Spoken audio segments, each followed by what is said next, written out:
అవసరమెంత, అడిగిందెంత, ఇచ్చిందెంత లెక్కాపై చర్చ మొదలైంది. కేంద్ర బడ్జెట్లో కేటాయింపులపై తెలుగు రాష్ట్రాలకు ఎంత ఇచ్చారనే పాయింట్లపై పొలిటికల్ లొల్లి కూడా జోరందుకుంది. వికసిత్ భారత్కు బడ్జెట్ అద్దం పట్టిందని ఎన్డీఏ నేతలు అంటున్నారు. 3 రాష్ట్రాల ఎన్నికల కోసమే బుల్డోజర్ చేసినట్టుగా ఉందని బడ్జెట్పై విపక్షాలు విమర్శిస్తున్నాయి. దేశమంటే మట్టి కాదో, దేశమంటే మనుషులో. తెలుగు జాడతో కేంద్ర బడ్జెట్ తెరపైకి వచ్చింది. వికసిత్ భారత్ ను సాకారం చేసే లక్ష్యంగా బడ్జెట్ బ్రహ్మాండంగా ఉందన్నారు ఎన్డీఏ నేతలు. బడ్జెట్ లో పొందుపరిచినటువంటి 90% అబోవ్ స్కీమ్లలో తెలంగాణలో కూడా లాభం జరుగుతుంది. కానీ తెలంగాణకి ఏమి ఇచ్చారనేటువంటి ప్రశ్న ఈ రకంగా రావడం ఏదైతే ఉన్నదో అది మంచిది కాదు.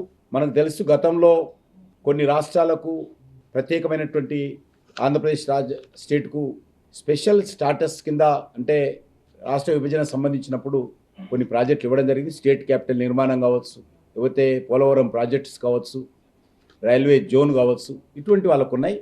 స్కీమ్ను బట్టి, అవసరాన్ని బట్టి తప్పకుండా మన తెలంగాణ రాష్ట్రాన్ని కూడా అన్ని రకాలుగా నరేంద్ర మోడీ గారి నాయకత్వంలో కేంద్ర ప్రభుత్వం సహాయ సహకారాలు అందిస్తున్న విషయాన్ని ఈ సందర్భంగా మనం చేస్తాం. మరోవైపు తెలుగు రాష్ట్రాలకు అసలు ఏమిచ్చారంటూ బడ్జెట్ పై రచ్చ మొదలైంది. ఢిల్లీ రాష్ట్రాన్ని దృష్టిలో పెట్టుకుని బడ్జెట్ తయారు చేశారు తప్ప భారతదేశ బడ్జెట్ లాగా లేదు. మనం అడిగింది ఒక్కటి కూడా ఇవ్వలే, పట్టించుకోవట్లేదు మనల్ని.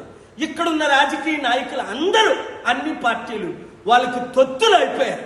ఈరోజు తెలంగాణ రాష్ట్రం గురించి ఒక్క మాట కూడా ప్రస్తావించలేదు నిర్మలా సీతారామన్ గారు.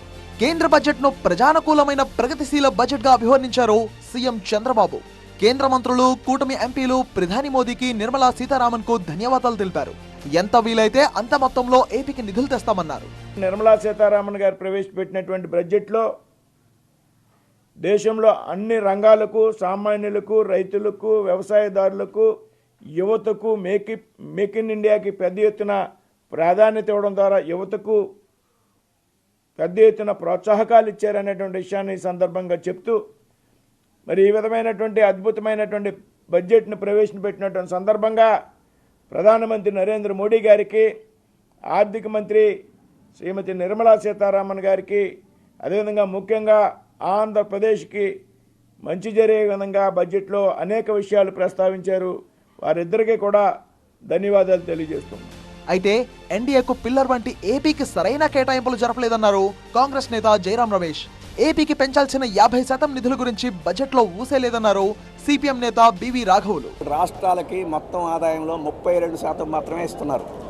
ఈ బడ్జెట్లో 50% ఇవ్వాలని రాష్ట్రాలను అడిగి 50% పెంచుతామని చెప్పేసి ఇప్పుడు వరకేమీ చెప్పలేదు. ఆ రకంగా